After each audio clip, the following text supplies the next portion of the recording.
नमस्कार दोस्तों, आप सभी का अपनी YouTube चैनल MM2.0 क्लासेस में स्वागत करता हूं। तो दोस्तों, आज हम लोग इस वीडियो में कक्षा 10वीं की गणित प्रश्नावली 2.1 के प्रश्नों को सॉल्व करेंगे। अगर देखा जाए, देखिए इसके पहले जो अध्याय 1 था, अध्याय 1 जो था उसको हम लोग सॉल्व कर चुके हैं, जिसका क्या नाम था, वास्तविक संख्या। क्लियर है। अब यहाँ पर जो है बहुपद को हम लोग सॉल्व करेंगे। अध्याय 2 जो है बहुपद है। हाँ, नया जो सिलेबस है अगर देखा जाए तो वहाँ पर कुछ प्रश्नावली कट किया हुआ है, लेकिन अभी हम लोग पढ़ रहे हैं, एग्जाम के पहले पढ़ने तो पूरा का पूरा पढ़ जाएंगे, ठीक है ना। हाँ, लास्ट में जब एग्जाम पीरियड में पढ़ेंगे तो वहाँ पर क्या करेंगे, जितना दिया गया है सिलेबस बस उतना ही पढ़ के निकलेंगे। तो अभी के लिए मैं पूरा पढ़ाऊँगा, ठीक है ना। तो यहाँ पर जो है देखिए कोरोना काल में बहुपद कटा हुआ था सिलेबस से, जो 30% सिलेबस कटा हुआ था उसमें से बहुपद भी था, लेकिन अब मेरी ऐसा नहीं होने वाला है, तो इसको हम लोग पढ़ेंगे, ठीक है। तो यहाँ बहुपद में जो प्रश्नावली 2.1 है उसको हम लोग आज के डेट में सॉल्व करेंगे। और आप लोग अगर देख पा रहे हो, ज़्यादा से ज़्यादा 5 से 10 मिनट का काम है, क्योंकि इसमें ज़्यादा कोई इशू है ही नहीं। हम लोग पढ़ेंगे 2.2 से, जो इशू है 2.2 से, वहाँ से हम लोग क्या करेंगे, सॉल्व करेंगे। लेकिन यहाँ भी देख जाते हैं क्या क्या है। चलो ट्यूशन को पढ़ते हैं। भाई यहाँ पर क्या 2.1 प्रश्नावली क्या पढ़ेंगे 2.1। और क्या है, अध्याय का नाम क्या है, बहुपद है। अगर मैं अध्याय के बारे में बात करूँगा, अध्याय क्या है, बहुपद है। अगर देखा जाए क्या, ठीक है। अब इसमें देख जाते हैं करने का, अध्याय कितना है आप लोग इसको समझिए, आप लोग बुक लेकर बैठिए, ठीक है ना। बहुपद, अगर बहुपद की डिफिनीशन के बारे में बात किया जाए तो बहुपद कहते किसे देखा जाए तो, अगर तो बहुपद जानते हैं, अगले वीडियो में हम लोग क्या करेंगे, डिसाइड करेंगे क्या करना है क्या नहीं। देखो बहुपद की अगर मैं डिफिनीशन के बारे में बात करूंगा तो ऐसा बहुपद, या तो बहुपद को हटा देना, मैं यहाँ लिख दे रहा हूँ, चलो 1-2 मिनट को पहले इसको समझ लेते हैं, ठीक है ना। क्या है हेडिंग, बहुपद है, इसको आप लोग लिख जाइए, ठीक है ना, बहुपद। अब इसको समझाकर तभी आगे बढ़ें, ठीक है। अब यहीं पर क्लियर कर लो, क्योंकि छोटी प्रश्नावली इसके साथ साथ बेस को भी हम लोग कंप्लीट कर देते, तब हम प्रश्नों को देखेंगे, है ना। क्योंकि बहुपद पढ़ रहे हो, अब आपको पता ही नहीं बहुपद कहते किसे, तब तो हो जाएगी दिक्कत। तो आपको पता होना चाहिए बहुपद कहते किसे, ठीक है ना। तो पहले बहुपद को क्लियर करते हैं। बहुपद हो गया, बीजगणितीय व्यंजक हो गया, समीकरण, इसमें डिफरेंस क्या है उसके बाद पढ़ेंगे। इसका देखो जो क्वेश्चन दे रखा 5 मिनट काफी हो जाएगा, तो जो टाइम यहाँ पर बच रहा है उसको हम कॉन्सेप्ट को समझ लेते हैं, ताकि अगली प्रश्नावली को पढ़ो तो वहाँ पर हम डायरेक्ट किस पर आ जाए, प्रश्नों पर आ जाए, ठीक है ना। देखो यहाँ पर बहुपद है, लिखेंगे कि आप लोग भी लिख लेंगे, ऐसा बीजगणितीय व्यंजक, ऐसा बीजगणितीय ऐसा बीजगणितीय व्यंजक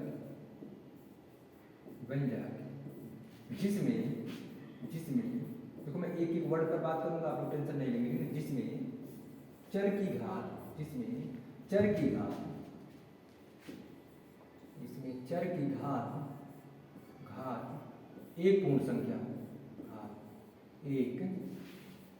एक पूर्ण संख्या, एक पूर्ण संख्या ईमानदारी से पूर्ण संख्या लिखना। देखो यार, लिखने के लिए तो लिख लिए, लेकिन समझ में भी आना चाहिए, ठीक है ना। लिखने के लिए तो कहीं पर भी दिख जाएगा, कोई दिक्कत नहीं होनी चाहिए। देखो यहाँ पर एक लिखा है बीजगणितीय व्यंजक, आप लोग डिफिनीशन लिखो। अब हम लोग इस पर बात करते हैं। अब एक लिखा है चर, क्या लिखा है, चर। और एक लिखा है घात, और क्या है, पूर्ण संख्या। चलो इस पर हम लोग बात कर लेते हैं, ठीक, तब हम लोग आगे बढ़ते हैं, ठीक है ना। भाई यहीं पर क्लियर करेंगे, आप लोग तुरंत बताएं कौन बीजगणितीय व्यंजक है, कौन बहुपद है, कौन समीकरण है। इस पर बात करने के बाद ही आगे बढ़ पाऊंगा, ठीक है ना। देखो यहाँ पर तो बीजगणितीय व्यंजक है, इसको हम लोग समझने से पहले हम लोग चर को जान लेते हैं। एक चर हो गया और एक क्या हो जाएगा, अचर। देखो अचर अगर आया तो आपको पता भी होना चाहिए। तो यहाँ पर जो होगा, देखो चर किसे कहेंगे, अज्ञात राशि, ईमानदारी से अज्ञात राशि। जैसे मैं लिख रहा हूँ आप लोग लिखेंगे अज्ञात राशि। अगर कोई पूछेगा कि आप लोग चर लिख दिए, चर की घात, तो देखो कि चर होता क्या है, तो क्या बताओ, अज्ञात राशि। अज्ञात का मतलब जो हमको पता ना हो, और जो नहीं पता उसको, जैसे मैं यहाँ लिख रहा हूँ, देखना थोड़ा सा, जैसे आप लोग इसको कॉपी में लिखेंगे सेम टू सेम, जैसे मैं लिख रहा हूँ, जैसे x y z, कोई भी अल्फाबेट ले सकते हो, ठीक है ना। ये हो गया। फिर मैं पूछूंगा कि अचर किसे बोलेंगे। अ का मतलब नहीं होता है, अ का मतलब क्या होता है, नहीं। यहाँ पर जो चर ना हो, यहाँ पर ज्ञात राशि हो जाएगी, क्या हो जाएगी, ज्ञात राशि। क्या हो जाएगी, ज्ञात राशि। बात क्लियर होनी चाहिए, क्या हो जाएगी, ज्ञात राशि। अब यहाँ पर भी अगर जैसे लिखना होगा, जैसे क्या हो जाएगा, 1 2 3 नंबर में कुछ भी कर सकते हो, ठीक है, नंबर में कुछ भी कर सकते हो। बात को समझना, ठीक है ना। हमने क्या बोला कि देखो इसको बहुत ही ईमानदारी समझेंगे, आगे भी काम देगा, अभी तो काम देने वाला, ठीक है। मतलब इस प्रश्नावली में काम नहीं, लेकिन फिर भी हम लोग पढ़ लेंगे, ठीक है। हमने क्या बोला, चर का मतलब अज्ञात राशि। जैसे अगर आपसे कोई पूछा कि इस क्लास में कितने बच्चे बैठे हैं, आप लोग क्या बताएंगे, आप लोग कहेंगे ना 2 4 10 जो भी होंगे बताएंगे। ये पता है मुझको, जो पता है उसे क्या बोलेंगे ज्ञात राशि, और जो ज्ञात राशि होगी उसे क्या बोलेंगे अचर। लेकिन अगर मैं कहूँगा कि मैंने किसी से पूछा आपने कितने आम खाए, वो कहे एक्स आम खाए, क्या पता बता सकते हो? नहीं बता सकते हो यार। हमने कहा कि बच्चे मतलब इस क्लास में कितने डेस्क हैं, अगर कहीं आप लोग गए हो और आपने कहा कि हम कोचिंग पढ़ाते हैं, मैंने अगर पूछ लिया आपसे कि आपके क्लास में कितने डेस्क हैं और आपने कह दिया कि एक्स डेस्क हैं, चलिए बताइए एक्स एक्स का मतलब क्या, 2 भी हो सकता है, 10 भी हो सकता है, 5 भी हो सकता है, कुछ भी हो सकता है, जो कि नहीं पता है। जो नहीं पता उसी को हम लोग क्या बोलते हैं, चर। क्या बोलेंगे, चर। तो यहाँ पर हमको चर को देखना है, मतलब कि अल्फाबेट को देखना है, अल्फाबेट की घात को देखना है, और क्या होनी चाहिए, पूर्ण संख्या। हम क्या करेंगे, इक्वेशन दिया रहेगा पूरा पूरा, जो मतलब बहुपद है पॉलिनोमियल जो है वो दिया रहेगा, उसमें हमें चर को देखना है, चर की घात को देखना है, क्या होनी चाहिए, पूर्ण संख्या। और पूर्ण संख्या के बारे में अगर हम लोग बात करें, पूर्ण संख्या क्या होता है, 0 से लेकर अनंत तक, मतलब कि घात पर, जैसे यहाँ पर 5x² प्लस 3x प्लस 2 मैं लिख रहा हूँ, ठीक है। ये चर है, क्या है, चर है, x क्या है, चर है। चर की घात कितनी होनी चाहिए, पूर्ण संख्या। तो मैं घात को नोटिस करूँ, यहाँ पर घात को ध्यान देना है। चर की संख्या क्या होनी चाहिए, पूर्ण संख्या। अगर चर की घात एक पूर्ण संख्या है उसे हम लोग क्या बोलेंगे, बहुपद बोलेंगे, अन्यथा क्या कहते हैं, बहुपद नहीं। इतनी बात क्लियर हो गई। चलो अब बीजगणितीय व्यंजक को भी हम लोग समझते हैं, अगले पेज पर देखना, सबको अलग करके देखना। एक मैं लिख रहा हूँ, देखो तीनों का डिफरेंस मैं निकाल दिया, जैसे यहाँ पर लिख रहा हूँ, देखो वही चीज लिखूंगा, 2x² यहाँ मैं माइनस बना दे रहा हूँ, फिर क्या करूँगा, plus 5x plus 3, same to same यही मैं लिखने वाला हूँ, फिर से 2x² प्लस 5x और प्लस 3 बराबर कर लो जी। फिर से मैं लिखूंगा वही चीज, 2x² प्लस 5x प्लस 3, देखना एक और मैं यही लिख दे रहा हूँ, 2x की पावर 1/2 प्लस 5x प्लस में 3। अब देखना हमें लग रहा है यहाँ से सारी की सारी चीज़ें क्लियर हो जाएंगी, ठीक है। आपका 10 से 15 मिनट में पूरा का पूरा है, प्रश्नावली के साथ साथ कॉन्सेप्ट भी क्लियर हो जाएगा। देखना यहाँ पर हमने क्या बोला कि अगर बहुपद पढ़े तो बहुपद के बारे में पता होना चाहिए। देखो बीजगणितीय व्यंजक बचा था, यहाँ देखना बीजगणितीय व्यंजक क्या होता है, जिसमें चर की घात चाहे पूर्ण हो चाहे अपूर्ण हो, कोई फर्क पड़ने वाला नहीं। इसे यहाँ पर देखना, ये दोनों को अगर मैं बात करूंगा, पहले चेक करते हैं कौन बहुपद है कौन नहीं है। जब ऑब्जेक्टिव क्वेश्चन बनेगा, अभी मैं बोल दे रहा हूँ ऑब्जेक्टिव क्वेश्चन बनेगा, इसे पूछ लेगा और डिफिनीशन नहीं पता, कॉन्सेप्ट नहीं पता, दिक्कत हो जाएगी। यहाँ पर क्या करोगे, हमने क्या बोला, चर के पास चलते हैं, चर कितना है यहाँ पर x, और उसी का कितना 1/2। मैंने कहा पूर्ण संख्या होनी चाहिए, पूर्ण संख्या क्या 0 से लेकर अनंत तक, उसमें कहीं पर भी 1/2 नहीं आया, ये क्या हो जाएगा, हमारा बहुपद नहीं है। और यहाँ पर अगर मैं बात करूँ घात कितना है, घात माइनस है, और पूर्ण संख्या हमने कहा चर की घात कितनी होनी चाहिए, पूर्ण संख्या होनी चाहिए। चर की घात कितनी होनी चाहिए, पूर्ण संख्या। यहाँ पर देखो पूर्ण संख्या नहीं है, माइनस है, पूर्ण संख्या में 0 से लेकर अनंत तक वैल्यू आती है, ये भी क्या हो जाएगा, हमारा बहुपद नहीं होगा। अच्छा यहाँ बताओ, चर की घात 2 है, चर की घात यहाँ पर 1 है, हमने क्या बोला, जहाँ चर की घात 2 है यहाँ कितना है, 1 है, जब पूर्ण संख्या है, लेकिन यहाँ बराबर करके क्या लगा दिए, 0, ये क्या बन जाएगा, समीकरण। क्या बन जाएगा, समीकरण। हमको किससे मतलब रखना है, हमको यहाँ केवल और केवल बहुपद से मतलब रखना है। अब यहाँ पर आते हैं, देखो बराबर भी नहीं है, इसका जो घात है, इसका जो घात है अगर देखा जाए क्या है, 2 है, यहाँ 1 माना जाएगा। अब यहाँ पर अगर देखो यहाँ 0 माना जाएगा, अभी इस पर भी बात कर रहा हूँ, तो यहाँ पर 2 है, यहाँ पर 1 है, बात क्लियर है। तो यहाँ पर जो चर की घात है पूर्ण संख्या है, क्योंकि पूर्ण संख्या में 0 से लेकर अनंत तक वैल्यू आएगी है, तो इसको क्या बोलेंगे, बहुपद। क्या बोलेंगे, बहुपद। क्या बोलेंगे, बहुपद। तो यहाँ पर देखो अगर बराबर लगा है, अगर बराबर लगा है तो क्या हो जाएगा, समीकरण हो जाएगा।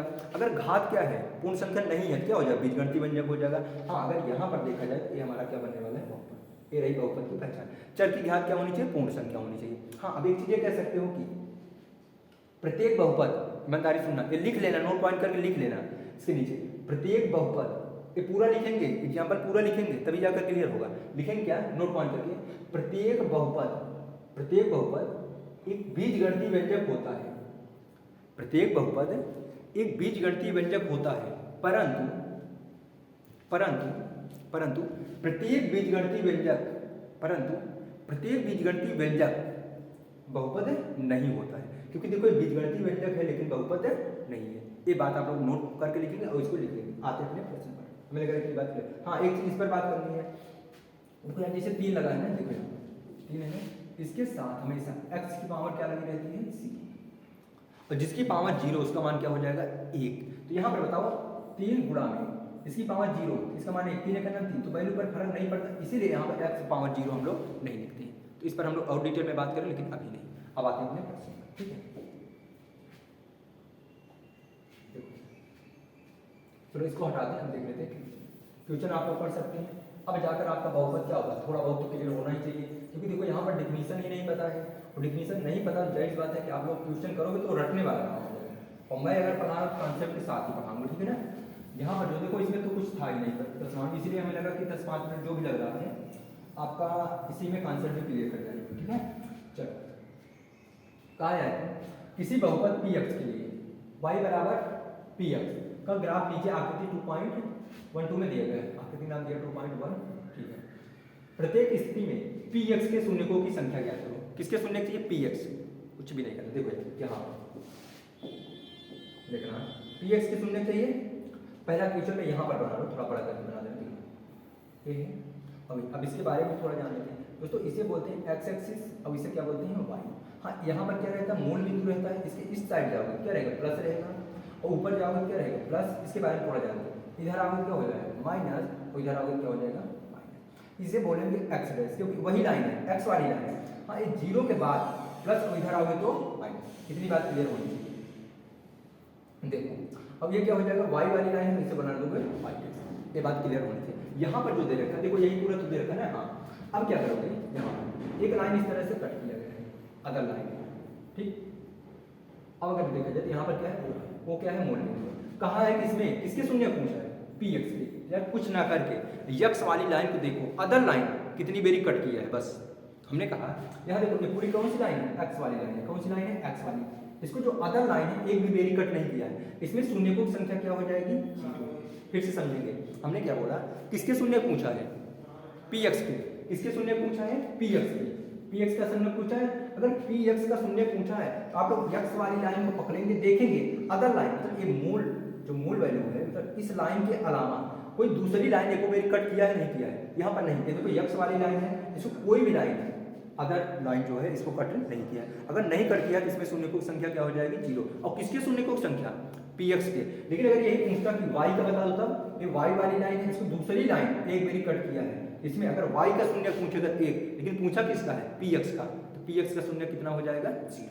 अगला प्रश्न देखो, इसको थोड़ा बड़ा करके यहीं पर देख लेते हैं, ठीक है। एक मिनट, इसको बार बार बनाने से कोई मतलब नहीं, बना हुआ है तो इसको थोड़ा सा, ठीक।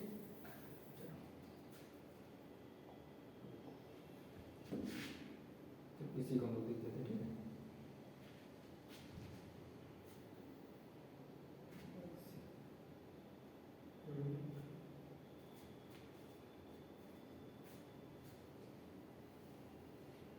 देखो सब विजुअल होगा, क्लियर है ना? इतने में काम चल जाएगा। चलिए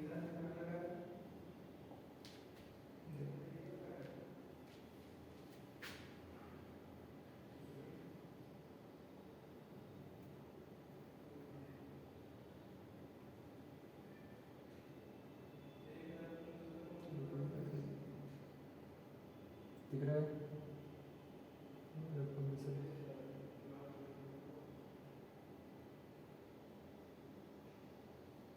चलो इतने में एडजस्ट कर लीजिए, ठीक।